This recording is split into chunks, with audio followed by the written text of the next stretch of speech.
মাফ করে দাও।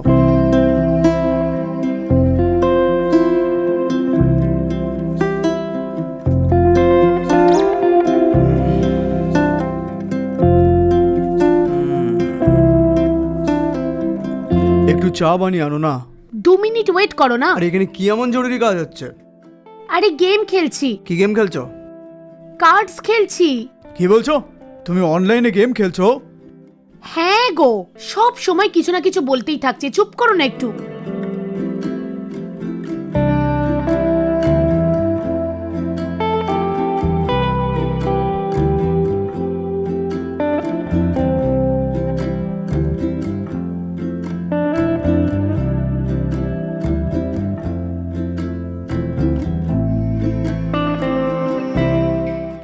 দেরি হয়ে গেছে, শো। আমার যখন ঘুম আসবে আমি শুয়ে পড়বো, তুমি ঘুমোও না। এত রাতে মোবাইলে কি দেখছো? গেম খেলছো নাকি? হ্যাঁ গো, আমি খেলছি, তাতে কি হবে? যখনই দেখি রামি খেলতে থাকো, আমার মনে হয় তোমার এটা নেশা হয়ে গেছে। জানি না কি হবে।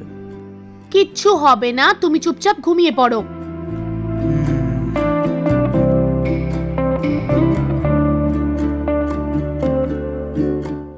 ঠিক আছে, আমি আসছি, অফিসে যাব।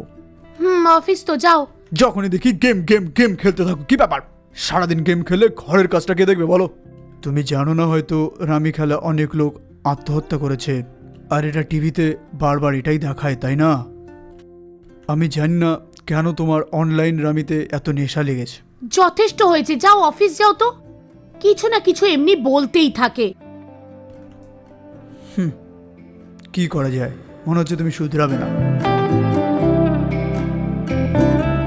আমার প্রিয় স্বামী, আমায় ক্ষমা করে দাও। তুমি এতবার বলেছো তাও আমি শুনিনি। আমি প্রতিদিন গেম খেলতাম। আমি আমাদের জমানো পয়সা দিয়ে খেলেছি। ওই খেলায় আমি অ্যাডিক্টেড হয়ে গেছিলাম। শুধু তাই নয়, আমি অনেক লোকেদের কাছ থেকে লাখ লাখ টাকা ধার করেছি। আর ওই লাখ লাখ টাকা আমি গেমে ঢেলে দিয়েছি। আর ওই সব লোক যারা আমায় টাকা ধার দিয়েছিল তারা এখন টাকা ফেরত চাইছে। সেই জন্য আমি জানি না এখন আমি ঠিক কী করব। তুমি আমায় অনেকবার বলেছিলে গেম না খেলতে, তাও আমি তোমার কথা শুনিনি, গেম খেলে গেছি। এখন আমার কাছে আর কোনো রাস্তা খোলা নেই, সেই জন্য আমি এটা ঠিক করেছি। আমাকে ক্ষমা করে দাও, তোমার সীতা।